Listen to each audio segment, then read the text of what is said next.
Everyone, आज मैं आप लोगों को क्लास 12 हिंदी आरोह का 12 चैप्टर जो कि काव्य खंड से है इसको पढ़ाऊंगी।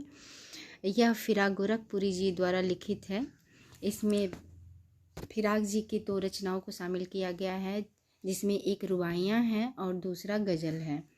रुबाइयों में फिराक जी ने घरेलू चित्र को उभारा है और इसमें सूरदास का जो वात्सल्य रस है उसकी छटा इसमें दिखाई देती है। जो सौंदर्य वात्सल्य रस का जो सौंदर्य सूरदास की रचनाओं में प्राप्त होती है, इसमें वह सौंदर्य आपको दिखाई देगी।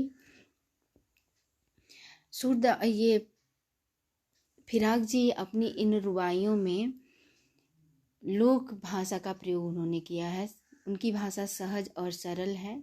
यह चैप्टर प्रारंभ करने से पहले हम लोग फिराक जी के बारे में कुछ जानकारी प्राप्त कर लेते हैं। फिराक जी का जन्म गोरखपुर उत्तर प्रदेश में हुआ था सन 1896 ईस्वी में। इनकी मृत्यु सन 1983 ईस्वी में हो गई थी। इनकी जो रुबाइयाँ हैं उन रुबाइयों में माँ यह स्पष्ट कर रहे हैं कि माँ आंगन में खड़ी है, अपने बच्चे को गोद में लिए हुई है, अपने चांद के टुकड़े को यानी बच्चे को संबोधित करते हैं, गोद में ली हुई है और बार बार उसको उछालती है, लुका देती है। तो इसमें कहीं कहीं नहीं, प्रायः इसमें लोक भाषा का प्रयोग किया गया है। लोक भाषा की फूट दिखाई देती है इसमें। और यहाँ दोनों बिंबों का प्रयोग किया गया है, दृश्य और श्रव्य दोनों बिंबों का प्रयोग किया गया है।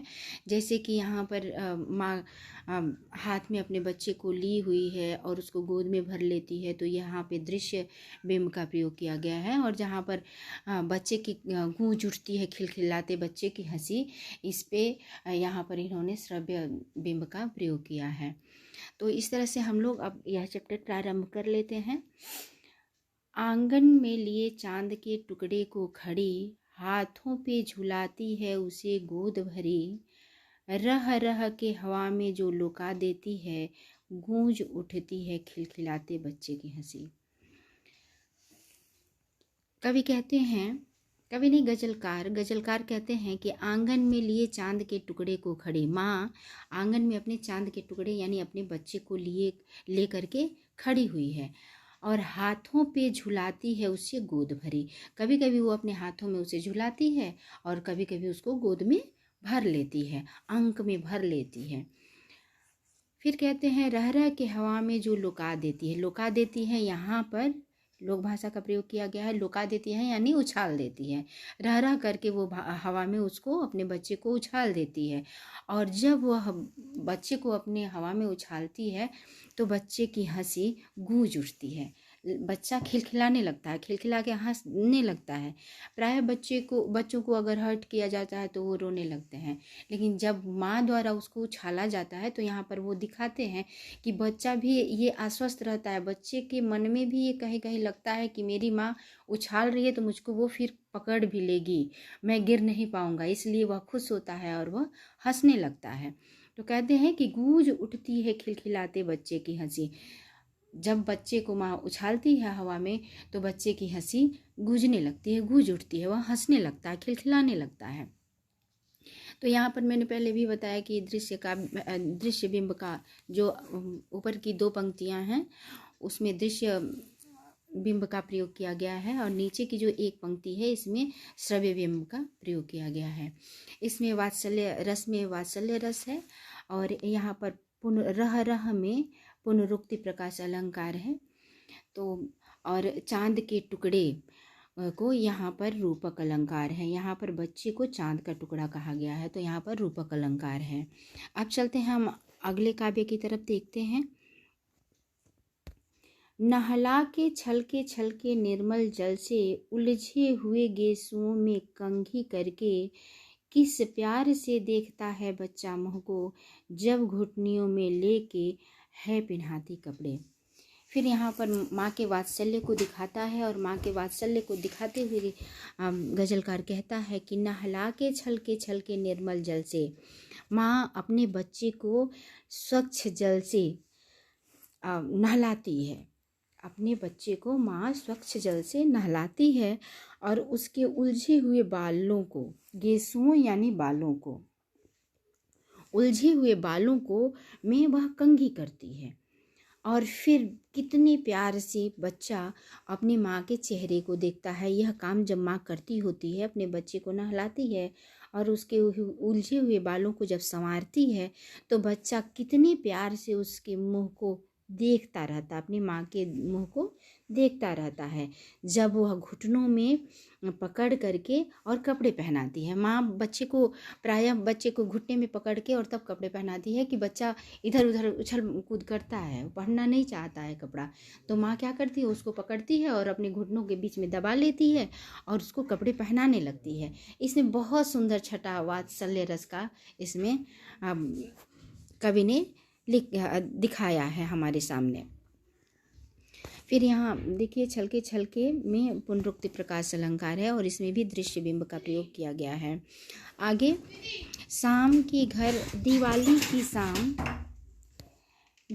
की शाम घर पुते और सजे, चीनी के खिलौने जगमगाते लावे, वो रूपवती मुखड़े पे एक नर्म दमक बच्चे के घरौंदे में जलाती है दिए। अब यहाँ दिवाली के समय की बात की जा रही है। बच्चा अपने लिए घरौंदा बनाया हुआ है। बच्चे खेलते हुए छोटा छोटा ईंट मिट्टी का घर बनाते हैं, तो बच्चा ईंट मिट्टी का घर बनाया हुआ है। दिवाली का समय है और इन पंक्तियों में गजलकार इन पंक्तियों में बच्चे द्वारा बनाए गए घर में माँ का दिए का जलाना सौंदर्य को दिखा रहा है। कवि कहता है कि दिवाली की शाम पर पूते और सजे, चीनी के खिलौने जगमगाते लावे। दिवाली की शाम है, घर पुते हुए हैं, चारों तरफ पुताई रंगाई हुई है और घर में सजावट भी हुई है। और बच्चा जो है चिन्नी मिट्टी के जो बर्तन होते हैं, कांच के बर्तन जो होते हैं, चिन्नी मिट्टी के बने हुए जो बर्तन होते हैं और खिलौने होते हैं, उन खिलौनों से घर जगमगा रहा है। और उस बीच में वह सुंदर मुख लिए हुए माँ, उसके चेहरे पर जो सौंदर्य है वह सौंदर्य दमक रहा है। उस माँ का सौंदर्य, उस रूपवती माँ का सौंदर्य, उसका मुखड़े यानी चेहरा, उसका चेहरा दमक रहा है और बच्चे के घरौंदे में जलाती है दिए। और वह रूपवती माँ अपने दमकते हुए चेहरे के साथ अपने बच्चे द्वारा बनाए हुए छोटे से घरौंदे में चारों तरफ दिया जलाने के साथ ही वह अपने बच्चे के घरौंदे में भी दिया जलाती है। यहाँ पर भी दृश्य बिंब का प्रयोग किया है कवि ने और वात्सल्य रस का प्रयोग किया गया है। आंगन में ठुनक रहा है जिद आया है, बालक तो है चांद पे ललचाया है, दर्पण उसे दे के कह रही है माँ, देख आईने में चांद उतर आया है। आंगन में बच्चा ठुनक रहा है। यहाँ पर भी सौंदर्य दिखाया जा रहा है, बच्चे की जिद को दिखाई जा रही है। कभी बच्चे को जिद को दिखा रहा है कि वह जिद कर रहा है। बच्चे नहीं जानते हैं कि ऊपर जो चांद दिखाई दे रहा है उसे नीचे उतारना कितना मुश्किल है, तो लेकिन वह जिद पर अड़ा हुआ है कि मुझे वो चांद चाहिए। आंगन में वह ठुनक रहा है और वह जिद पे अड़ा हुआ है कि मुझे, और वह ललचाई दृष्टि से चांद को देखता है और कहता है मुझे वो चांद चाहिए। तब माँ क्या करती है, एक दर्पण लेती है, दर्पण यानी शीशा जिसमें आपका प्रतिबिंब दिखाई देता है, वो लेती है और कहती है, वह चांद के नीचे रखती है जिसमें चांद दिखने लगता है उस दर्पण में। तब वह चांद को उस आईने में, उस दर्पण में दिखाते हुए माँ कहती है कि लो बेटा, चांद पृथ्वी पर उतर आया है, इस आईने में चांद उतर आया है, तुम लो, इससे खेलो। माँ उसको देती है और उसको बहलाती और फुसलाती है। इन सभी काव्य के प्रसंग में आप लिख सकते हैं कि कवि जो है प्रस्तुत कविता में कवि जो है वह वात्सल्य रस का प्रयोग करते हुए यहाँ पर माँ के मातृत्व और बच्चे के जिद को यहाँ पर हमारे सामने प्रस्तुत किया है। अब अगली पंक्ति और अंतिम पंक्ति जो इस रुबाई की है उसमें रक्षाबंधन की बात की गई है। रक्षाबंधन में है, सावन के महीने में रक्षाबंधन आता है श्रावण की पूर्णिमा में, और उस समय बरसात की ऋतु होती है। वर्षा ऋतु होने के कारण आसमान में बिजली चमकती है। और इन पंक्तियों में कवि को रक्षाबंधन के जो सूत्र होते हैं वो रक्षा सूत्र इनको बिजली की चमक की तरह उस रक्षा सूत्र में बिजली की चमक दिखाई देती है। तो देखते हैं, रक्षाबंधन की सुबह रस की पुतली, छाई है घटा गगन की हल्की हल्की, बिजली की तरह चमक रहे हैं लच्छे, भाई के हैं बांधती चमकती राखी। रक्षाबंधन की सुबह है, रक्षाबंधन की सुबह है यानी सावन की पूर्णिमा है, और रस की पुतली छाई है। रस की पुतली किसको कहा गया? बादल को कहा गया है। यहाँ रस की पुतली बादल को कहा गया है, क्योंकि बादल जब छाया रहता है तो उसमें पानी भरा हुआ होता है, वहीं से जल की बरसात होती है, इसलिए उसको रस की पुतली कहा गया है। छाई है घटा, चारों तरफ घटा छाई हुई है गगन की, गगन यानी आसमान में, आसमान में घटा छाई हुई है, और हल्की हल्की बिजली भी चमक रही है, हल्की हल्की बिजली भी की तरह चमक रही है। और वह जो कवि है, कवि को वे जो लच्छे हैं, जो धागे बांधे हुए रक्षा सूत्र के जो धागे हैं, वह ऐसे लगते हैं कि वह बिजली की तरह से चमक रहे हैं। अब यहाँ पर इन पंक्तियों में कवि को का कहना है, कवि के कहने का अभिप्राय है कि जो संबंध पानी का बादल से है और बादल का बिजली से है, वही संबंध भाई और बहन और उस रक्षा सूत्र का है। तो यहाँ पर तालमेल बादल, बिजली, पानी से जो तालमेल है, वही तालमेल भाई और बहन से बनाया है कवि ने। फिर इन्होंने कहा है कि बिजली की तरह चमक रहे हैं लच्छे। वो लच्छे जो हैं, धागे जो हैं, जिस तरह से बिजली आसमान में बादल घिरी रहती है, बिजली चमक जाती है, उसी तरह से भाई और बहन बादल और घटा की तरह से हैं, घटा और पानी की तरह से हैं, और उसी में बिजली बीच बीच में चमक रही, यानी वो रक्षा सूत्र चमक जा रहा है, जो कि बहन अपने भाई के बाहों में बांध रही है। भाई के है बांधती चमकती राखी। जब बहन, यहाँ इन पंक्तियों में वो बताते हैं कि भाई जब अपनी बहन की कलाई में राखी बांधती है तो वह राखी उसी तरह से चमक जाती है जिस तरह से बादल में बिजली जो होती है, घटाओं में बिजली जो होती है चमक जाती है, उसी तरह से बहन जब अपने भाई की कलाई में राखी बांधती है, उसी बिजली की भांति वह धागे चमक जाते हैं। तो इस तरह से रुबाइयाँ जो हैं ये आपकी ख़त्म हुई।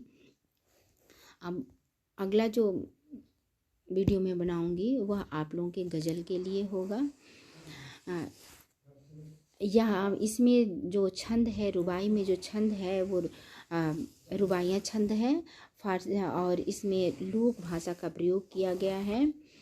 फारसी का एक छंद या लेखन शैली है यह रुबाई, जिसमें 4 पंक्तियाँ होती हैं। इसकी पहली, दूसरी और चौथी पंक्ति में तुक काफिया मिलाया जाता है, और जो तीसरी पंक्ति होती है वह पंक्ति स्वच्छंद होती है, यानी तीसरी जो पंक्ति होती है वह किसी से मिलती नहीं है, वह अलग होती है। लेकिन पहली, दूसरी और चौथी पंक्ति जो होती है वह क्रम का जिस तरह की पहली पंक्ति होती है जहाँ उसका अंत होता है, जैसे यहाँ पे पुतली, इसमें इकारांत है, हल्की इकारांत है, फिर राखी इकारांत है, लेकिन तीसरी पंक्ति जो है लच्छे एकारांत है। तो इस तरह से जो 3 पंक्तियाँ होती हैं उसका अंत एक तरह का होता है, लेकिन जो तीसरी पंक्ति होती है वह स्वतंत्र होती है। इस शैली में, जो रुबाई शैली है, इस शैली में जो 4 पंक्तियाँ होती हैं उसमें 3 पंक्तियाँ एक तरह की होती है, लेकिन तीसरी पंक्ति जो होती है, पहली, दूसरी और तीसरी पंक्ति जो होती है एक तरह की होती है, और तीसरी पंक्ति जो होती है वो अलग तरह की होती है। इस प्रकार से आप मेरा ये वीडियो ख़त्म हुआ।